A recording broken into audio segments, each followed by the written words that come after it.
On avance, il faut qu'on avance. Le rapport Draghi, on y va. Justement, c'était le sujet d'une grande audition hier au Parlement européen avec la présidente de la Commission européenne, Ursula von der Leyen, qui s'est donné plutôt un autosatisfecit sur son action depuis sa reconduction il y a 9 mois à la tête de l'exécutif européen. Sauf que Mario Draghi était là, présent dans la salle. Il n'a pas tout à fait la même analyse de la situation en termes de compétitivité du vieux continent. On l'écoute tout de suite. Les citoyens et les entreprises européennes considèrent que nous ne sommes pas en mesure de suivre le rythme des changements qui s'opèrent ailleurs. Ils sont prêts à agir, mais craignent que les gouvernements n'aient pas saisi la gravité de la situation. Trop souvent, des excuses sont avancées pour justifier notre lenteur. Voilà, de la lenteur quand la présidente de la Commission européenne, elle, indique avoir démarré sur les chapeaux de roue, ce sont ses mots, et elle a cité le pacte pour une industrie propre, les giga-usines d'intelligence artificielle, un nouvel encadrement des aides aux entreprises ou encore un plan d'action pour une énergie abordable. Le problème, Emmanuel Combe, je me tourne vers vous, c'est que seulement 10%, 11% pour être tout à fait précis, des mesures du rapport Draghi ont été mises en place depuis 1 an. Donc la lenteur soulignée par le rapport Draghi, c'est et au-delà des 10%, ça pourrait être les 10% les plus importantes. En fait, l'essentiel n'a pas été fait. C'est quoi le message du rapport Draghi quand on le lit vraiment? Il vous dit pas seulement l'Europe a décroché en termes d'innovation, hein. Elle vous dit elle a décroché en termes d'innovation de rupture. Le problème de l'Europe, c'est pas qu'elle n'a pas de géants, on a des géants, elle n'a pas de nouveaux géants. Et donc on sait comment le faire, il donne la recette, hein, et la recette elle tient en 3 ou 4 mesures. L'union des marchés de capitaux, on ne voit pas l'ombre vraiment d'une évolution là-dessus. En clair, qu'une start-up française puisse lever dans toute l'Europe des capitaux, ça passe peut-être par des fonds de pension. Hein. Deuxièmement, bien sûr, la simplification réglementaire. Le fameux code, on n'en entend pas parler, le code européen des affaires. Oui. C'est une proposition essentielle du rapport Draghi. Le 28e régime d'entreprise. Il faut bien expliquer à nos auditeurs, c'est fondamental. Aujourd'hui, quand vous êtes un opérateur, vous lancez votre produit sur 27 marchés. J'ouvre une parenthèse pour la fermer aussitôt, parce qu'on dit souvent qu'il y a 100 opérateurs télécoms en Europe et qu'il y en a trop. C'est faux, il n'y en a pas trop. Il y en a 100 divisé par 27. Parce qu'en réalité, les marchés sont nationaux. Donc quand vous êtes une entreprise, votre horizon naturel, c'est la France, puis ensuite, c'est l'Allemagne, et puis aux États-Unis, vous lancez sur l'ensemble du territoire. Donc il est urgent de faire cette union de marchés de capitaux. Puis troisièmement, et ça j'ai du mal à comprendre pourquoi on n'accélère pas sur ce point, parce que pour le coup on a bougé bien avant Mario Draghi. On peut maintenant faire, grâce à l'assouplissement des aides d'État, des projets d'investissement communs, les fameux PIEC. Il faut accélérer sur l'IA, et c'est ce que dit Draghi. Donc on a quand même le sentiment que sur les 3 points essentiels, il ne s'est pas passé en réalité grand-chose. Sur l'IA, c'était assez spectaculaire hier. Vraiment, Ursula von der Leyen se féliciter de l'émergence, qu'on avait presque de l'avance sur les Américains ou les Chinois. Quand en France, par exemple, la seule décacorne Mistral AI dont on parlait a quand même une valorisation. On est à 14 milliards, quand aux États-Unis, un OpenAI, on est sur 200 ou 300 milliards. Hein, on comprend un peu les points de vue opposés. C'est-à-dire, Ursula von der Leyen est dans l'Europe et elle a dépensé une énergie considérable pour un mouvement qui, avec un point de vue externe, semble très faible. Donc, les 2 réactions sont complètement légitimes. D'un point de vue externe, Mario Draghi dit la route est encore longue, on va trop lentement et il faut vraiment accélérer. Elle nous dit, mais moi, à l'intérieur de la machine, je dépense une énergie ahurissante et j'ai des résultats, même si ces résultats sont insignifiants. Donc, qu'est-ce que ça doit inspirer? Où est la vérité entre les deux, quand même? La vérité entre les deux points de vue sont justes, mais ça signifie que c'est le mode de décision européen qui doit être transformé. C'est la réactivité européenne qui doit être transformée pour éviter effectivement cette dépense d'énergie absolument ahurissante qui est indispensable pour des avancées qui peuvent être considérées comme très faibles. C'est ce qu'a dit Mario Draghi à Rimini début septembre. Mario Draghi a été l'homme qui a... L'infrastructure qui ne va plus aujourd'hui, n'est plus adaptée au monde moderne. Il a été l'homme qui a enfreint un tabou extraordinaire et qui a sauvé l'euro. Mais enfin, ce qui est terrible pour lui, c'est que 13 ans après, il voit que malheureusement, ça n'a pas suffi. Et donc, par exemple, si on parle de Montpensier-Arbevel ou de l'Association française de gestion, on voit ce qui se passe au niveau européen. Ça met un temps fou à pouvoir connecter. C'est-à-dire que vous avez une autorité française qui fait bien son travail, qui est l'AMF, mais vous avez l'autorité luxembourgeoise, vous avez l'autorité allemande. Et donc, si vous voulez distribuer votre produit internationalement, vous avez ce qu'a bien expliqué Emmanuel, c'est-à-dire qu'il y a un champ de travail qui est d'une lenteur. Et c'est pas non plus complètement innaturel parce que comme il y a les 27 pays, dans les 27 pays, il y a les grands pays et puis il y a des petits pays dont on dit ils peuvent servir un peu de pirates et ils vont avoir des législations, des réglementations qui sont trop. C'est vrai en termes de fiscalité, hein, l'Irlande, le Luxembourg. Non, mais il n'y a pas que la fiscalité, il y a l'aspect réglementaire de protection de l'épargne. Donc on comprend par exemple pourquoi l'AMF fait bien son travail et défend l'épargne. Mais on est à des années-lumière d'avancée parce qu'on a chacun nos produits. On a des produits qui ont des spécificités effectivement, comme vous l'avez dit, fiscales par pays. C'est-à-dire que le PEA, ça n'existe pas en Allemagne. L'assurance vie, c'est pas le même régime en Italie. Et donc, on a une distorsion absolument colossale. Une question, Guillaume Dard. Vous êtes le spécialiste de l'asset management. Est-ce qu'on va arriver enfin à l'union des marchés de capitaux? Moi, ça fait 20 ans qu'on m'en parle. On nous le promet pour 2026. Promesse tenue ou pas l'année prochaine? Ce que Draghi a dit, et je vais vous répondre, c'est qu'il a dit l'Europe, elle a le choix. Soit elle est dans la fragmentation, soit elle est dans la paralysie, soit il faut qu'elle se concentre. Je ne sais plus quel est le terme exact, peut-être que Emmanuel l'a, où il faut aller à une solution fédération. Sinon, non, on n'arrivera pas à faire ce succès. Donc, Emmanuel Combes. Oui, je ne suis pas un spécialiste des institutions européennes, mais comme tout avance lentement, c'est un peu comme notre histoire de débat budgétaire. Qu'est-ce qu'on fait en attendant? Pourquoi ne pas faire des coalitions de volontaires? Oui. En clair, Mais c'est ce qui se dessine France un peu. Plus Allemagne, l'Allemagne a quand même finalement changé depuis un certain temps, hein, avec l'idée qu'on peut faire des déficits budgétaires, de la dépense publique, etc. Des coalitions de volontaires, premièrement, donc sur un sujet, je crois qu'Aguillon s'est exprimé là-dessus, typiquement, fait une DARPA France-Allemagne, hein, avec un des grands programmes d'intelligence artificielle, etc.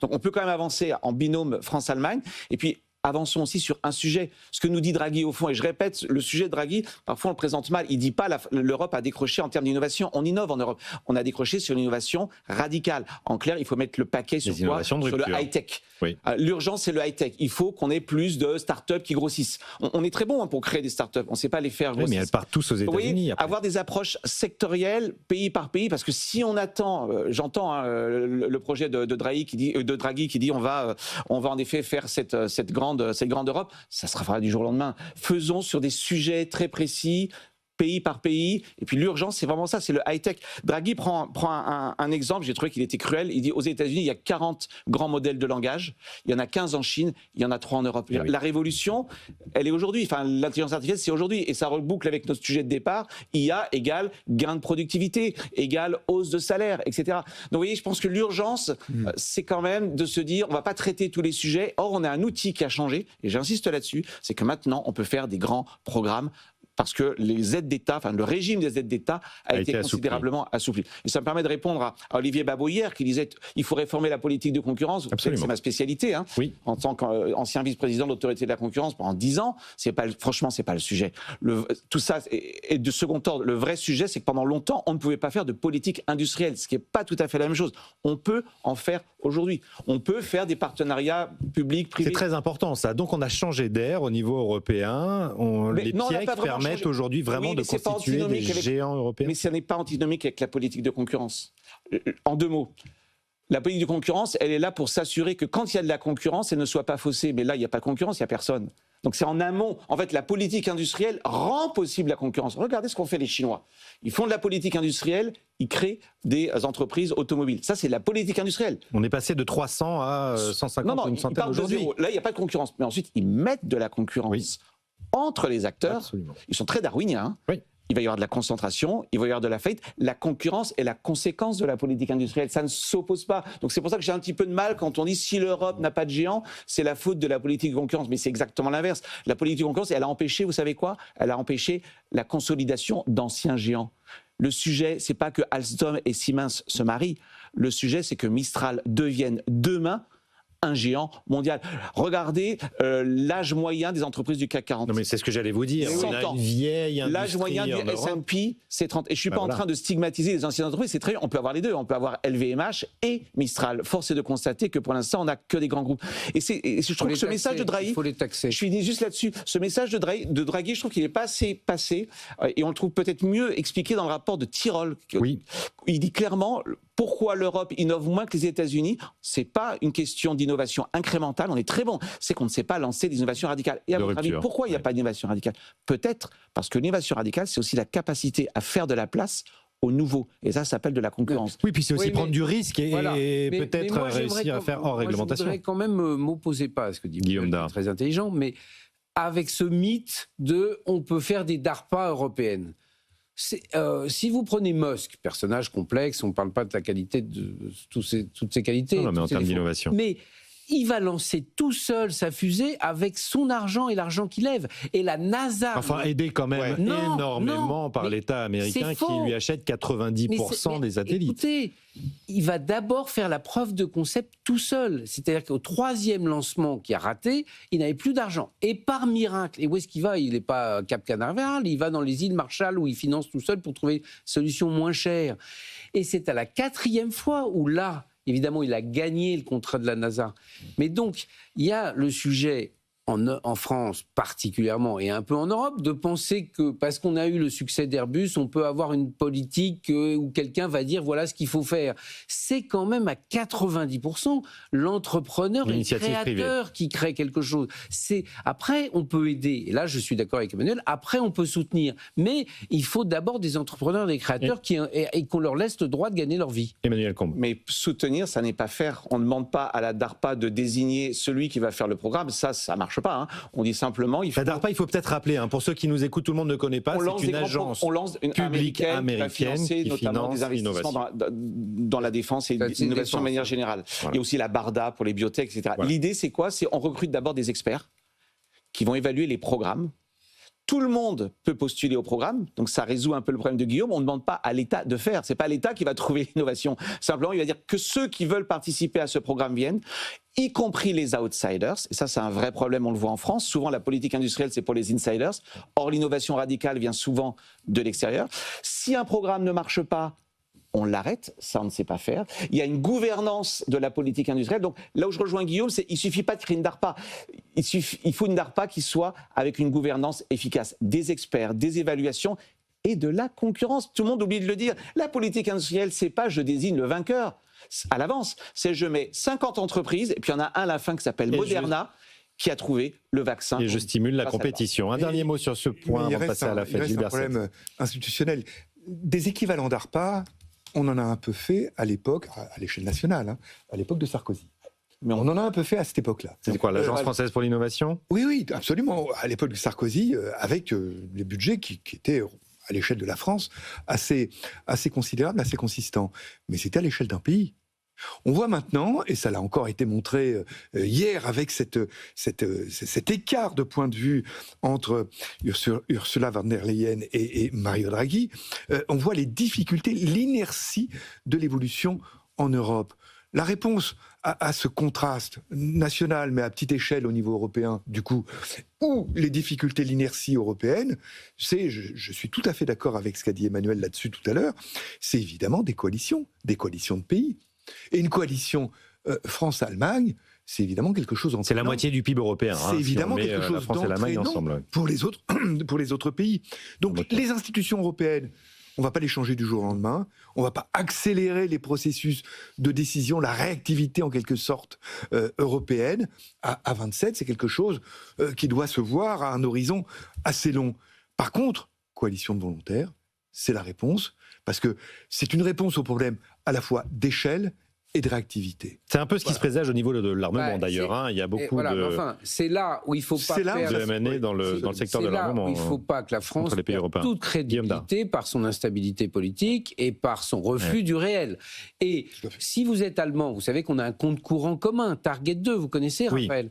Et bien sûr, ce compte courant commun, c'est comme si tout le monde partait... Tout le monde ne connaît pas. Target to Securities, on rentre dans une complexité sur les flux de trésorerie. C'est le compte courant où on ajuste les excédents déficits un peu quotidiens entre les différents pays à peu près. Voilà. À combien est la France en ce moment? Elle est à moins 200 milliards. À combien est l'Allemagne? Elle est à plus 1000 milliards. Donc, au-delà de nos problèmes d'émissions obligataires, on a ce financement, les Allemands acceptent, mais avant qu'ils se lancent dans des programmes avec des gouvernements extrémistes français, on va avoir un peu de mal. Hein. Il nous reste 7 minutes et demie, allez, pour parler de l'indépendance de la Fed. Pourquoi c'est important l'indépendance de la Fed? La Fed qui devrait baisser a priori ses taux ce soir, sous la pression maximum de Donald Trump. Donald Trump qui appelle le président de la Fed too late, too late Powell, trop tard, il fallait baisser plus tôt. C'est probablement le conseiller économique de Donald Trump qui va prendre la suite. Stéphane Miran qui est passé tout juste lundi, 48 voix contre 47, désigné gouverneur temporaire au board de la Fed pour remplacer Adriana Kruger, démissionnaire sous la pression de Trump. En gardant son poste. Tout en gardant son poste de conseiller économique à la Maison-Blanche, il ne veut pas le lâcher. Est-ce que ça pose un problème, ça, Emmanuel Combe? Alors, je ne vais pas faire un long tunnel, parce que pour les professeurs... Il nous reste 7 minutes. Et Guillaume est aussi compétent que nous, mais c'est vrai qu'on fait 3 heures de cours à tous nos étudiants sur pourquoi les banques centrales sont indépendantes, donc je vais le faire en moins d'une minute.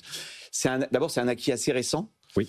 Ça date des années 80-90, 1980-1990, et c'est un acquis mais qui est absolument fondamental, qu'on peut résumer d'une manière très simple. Une banque centrale indépendante, ça veut dire quoi? Indépendante de quoi? Vis-à-vis du pouvoir politique. Oui. En clair, on ne lui donne pas d'ordre. On ne lui donne pas d'ordre, ce qui ne veut pas dire qu'elle est autiste, simplement elle écoute ce qu'on lui demande de faire, et ce qu'on lui demande de faire, c'est la stabilité des prix en Europe, et aux États-Unis, le mandat est un peu plus large, c'est la stabilité des prix et d'emploi. En clair, elle a une mission très étroite, et c'est justement parce qu'elle a une mission étroite qu'elle ne va pas poursuivre des objectifs qui, certes, politiquement, sont très rentables. Si j'ai une élection, qu'est-ce que j'ai envie de faire? Je vais faire du déficit budgétaire, de la dépense publique, c'est pas grave, ça fera un peu d'inflation, mais ça sera très bon pour l'électorat. Sauf que ça, à long terme, vous allez le payer en inflation. Le décideur politique a toujours intérêt à demander à sa banque centrale, finalement, d'être laxiste en période électorale. C'est pour ça qu'on a coupé le cordon. Alors, si les auditeurs en doutent, je vais prendre bien sûr un cas exagéré, mais je prends toujours ce cas parce que les étudiants, ça leur parle. Une banque centrale dépendante, ça s'appelle le Venezuela. Ça s'appelle, je crois que c'était le Zimbabwe dans les années 1990. Ça vous donne de l'inflation en millions de pourcents parce que le décideur politique va imprimer des billets, il va recourir à la planche à la billets. On n'est pas riche parce qu'on imprime de la monnaie. Est-ce qu'on ne se paye pas de mots en même temps, Guillaume Dard? Parce que est-ce que les banques centrales, en réalité, sont indépendantes? Elles n'ont pas les oreilles et les yeux bouchés. Elles voient quand même l'état de l'économie. Depuis les créations des banques centrales, prenons l'exemple de la Banque de France. Napoléon Bonaparte, quand il crée la Banque de France en 1803, dit il faut que la banque soit dans les mains de l'État, mais pas trop. Et donc, ça veut dire que la tentation, que bien entendu, une banque centrale qui crée la monnaie nationale va quand même collaborer avec le gouvernement, mais il faut absolument, comme l'a dit Emmanuel, éviter les tentations de la planche à billets. C'est arrivé en France en 1923 au moment du cartel des gauches, où la Banque de France, du coup, faisait les avances d'un gouvernement, on est dans le même sujet, qui n'arrivait pas à faire alors que l'actionnariat était privé, c'est ça qui est passionnant, c'est que les banques centrales, historiquement, c'était un actionnariat privé. La Banque de France, c'était les 200 familles. Mais avec une licence... La Fed, l'actionnariat est privé. Le premier actionnaire, c'est autorisation, avec un charter, en fait, c'est pour ça que c'est toujours un peu entre les deux. Si on prend la France, malheureusement, je ne dis pas du tout malheureusement d'ailleurs, on n'a pas notre monnaie nationale. On a une monnaie commune. Et donc, pour l'Europe, c'est absolument clé que tout le monde tienne sa discipline. Parce que si tout d'un coup, je ne sais pas, la Banque de Lituanie se mettait à créer des euros sans être contrôlée, ça n'irait pas. Sur la Fed, bien entendu, on voit bien que Trump a cette tentation populiste, mais qui a existé dans l'histoire. Il y a eu à la fin du 19e siècle, il y a eu les mêmes débats quand on était les talons or, les talons argent, Yellow Brick Road, c'est cette histoire-là. Donc, et les barons voleurs sont le modèle de Donald Trump aux États-Unis. C'est beaucoup de ça, mais c'est lui qui le dit, c'est Donald Trump qui le dit. C'est pas moi. Mais c'était pas le même débat. C'était le débat du peuple qui disait il faut que la banque donne la monnaie pour fonctionner. Et c'est un débat qui a existé à toute époque l'époque de l'humanité, et une tentation de dire il faut que la banque soit plus laxiste. C'est arrivé entre Nixon et McCloskey en fin des années 60. Et il doit savoir McKinsey. Non, pas McKinsey, peu importe, Mac quelque chose. Et donc oui, c'est un bras de fer permanent. Et je pense que là, ce qu'on voit en tout cas pour ce soir, c'est que Jay Powell est obligé de baisser les taux d'intérêt. Oui. Et il fait de l'emploi notamment. Gilbert Sett. Il est obligé de baisser les taux d'intérêt. Je ne sais pas s'il le fait réellement parce qu'il serait contraint par une pression politique. Non, pardon, je me suis mal exprimé. D'accord, je crois l'emploi a baissé, les derniers chiffres de l'emploi sont je crois que son indépendance ne doit mais son inflation aucun doute quand même. Donc, il a eu un courage dans ses prises de position très très grand. Son mandat se finit au mois d'avril prochain. Mois de mai. Mois de mai prochain, avril-mai prochain. Je pense que son indépendance ne doit pas être mise en cause, ne doit pas être discutée. Elle est claire, il l'a affirmé. On peut avoir des doutes sur l'orientation que doit avoir aujourd'hui, avec un objectif de stabilité des prix, la politique monétaire aux États-Unis, compte tenu effectivement du double objectif qui existe aux États-Unis, à la fois stabilité des prix et situation de l'emploi. La situation de l'emploi se dégrade aux États-Unis. L'inflation donne effectivement des signes de risque. La politique de Trump est très inflationniste. Absolument. Les droits de douane, et Jay Powell doit arbitrer entre ces différents éléments. S'il fait une baisse, si la Fed décide une baisse de taux de 25 points de base, ça n'est pas énorme, c'est un signal qui montre sa sensibilité, son inquiétude concernant l'évolution du marché du travail, mais en tout cas, c'est pas du tout une perte d'indépendance. Alors, je pense que ces derniers mois, Jay Powell a montré son indépendance totale. Le péché absolu pour un banquier central, c'est de laisser partir l'inflation, c'est d'être le banquier central du Venezuela ou du Zimbabwe. Par exemple, à Weimar, quand il y a eu l'hyperinflation allemande, on a quand même interrogé à la fin le président de la Reichsbank de l'époque. On a dit, mais qu'est-ce que vous avez fait à produire des brouettes de billets, etc. Mais il disait, les gens en ont besoin. Donc, c'est vrai qu'il faut une colonne vertébrale très forte pour être... Une dernière réaction en 30 secondes, Emmanuel Combe, qui voulait réagir. Non, c'était par rapport à ce que disait Gilbert sur l'arbitrage délicat entre inflation qui remonte aux États-Unis et emploi et donc croissance. On voit quand même dans les statistiques que les droits de douane ont un effet sur les prix. Absolument. Là où peut-être les économistes... Ça commence, ça y est, parce qu'on disait que ça mettait du temps, mais c'est normal. Plusieurs mois, un semestre, 2 semaines. Et justement, c'est pour ça que ça fait de l'inflation. C'est pas un choc d'un coup, ça va être progressif parce que les distributeurs vont absorber, il y a des stocks, mais... ça ne peut être qu'inflationniste. Il ne faut pas rêver. Qui payera les droits de douane? Ce sont les Américains. Et oui, le consommateur. Les études économiques le montrent. Non, mais l'inquiétude qui existe aux États-Unis, rapidement, c'est pas qu'il y ait un report sur l'inflation de l'augmentation des droits de douane. C'est qu'ensuite, cette augmentation des droits de douane, faisant un petit peu d'inflation, aboutissent à une inflation maintenant plus structurelle, salariale, les effets de second tour. Donc c'est le report de cette inflation sur les salaires qui peut inquiéter légitimement une banque centrale. Mais quand même, ce qu'il faut dire, ce qu'il faut réaffirmer, c'est qu'il y a un consensus chez tous les économistes, et d'ailleurs sur l'indépendance, pour l'indépendance, sur cette nécessité, et que tous les pays avancés ont accordé, quand ce n'était pas le cas, mais ont accordé sur les dernières décennies l'indépendance à leur banque centrale. Ça dépendra. Ce sera le mot de la fin. Merci à tous les experts. Guillaume Dard, Emmanuel Combe, Gilbert Sett pour cette émission passionnante.